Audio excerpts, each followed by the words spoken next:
LAMLAI Assembly Constituency Manung Chana LEIBA Sanasabi Thamnapokpi Amadi Shanti Khongbal gi MEEYAM International Congress ke MEEREP OIRAMBA Achoibam Deben gi LUCHING MAKHA TENGBANG Potlam kaya Khutshinnakhre TENGBANG khongchat aduga mari lainana Achoibam Deben na hai Thamnapokpi hairiba mafam ase kuki khulai paiba sina yamna toina nongmai kapsinduna landarakiba mafam ni TENGBANG khongchat asida yum chani ga tararomda TENGBANG Potlam sing Khutshinnakhre Nakal Amaromda Sirili Festival ge Paulo Butchkiba Pawmi sing na tongba MSC ge bus ama Kwaltabi da detain tawraga bus adudagi Manipur haiba wahai adu lauthoknaba security force na chatharakiba thawong adu akanmona condemn tawi Thaudok ase LAMLAI AC gi manung chana thokrabasu concern MLA oiba LAMLAI AC gi BJP MLA na ngasi faw wafom amata phongdoktana leiba asi laibak thibane Thaudok adubu yaningda phongdoktuna lamdam ase gi yamna tongan ba khongjang kaya sangsilei Kokomina Thaudok adubu yaningda phongdoktuna Manipur pumba pungnifugani pari general strike kaukre miyamna Rajbaban tamna thomjin bada miyoi kaya asokapan yaukre masigi mathakta tongan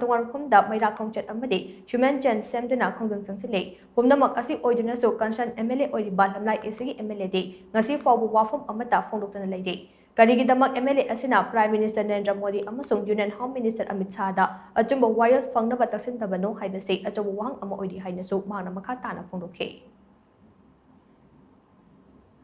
BJP MLA na mayam na hai kre center ga khoi ga 24/7 akoi pau dum phaunari pau phauna hwai kari gi damakta Manipur da leiba akoi na Manipur tharaga Manipur muthatlaga ching da kadamni haiba parliamentary force ki mathakta ngasi pawba LAMLAI kendegi BJP MLA ngasi pawba wahayam ta haida na action lakhotri marum kai gino center dal paliba leiriba Narendra Modi ji Amadi Amit Shah da ngasi ba wayam haida dana tumina leiri marum si kaino hauji mamang da tawgre kokomina 48 hours total shutdown Manipur da leiba tampa punam simuntungna shutdown tawgre maduda mara pai bijingna nungdang da maira gi dili satna human chain semdana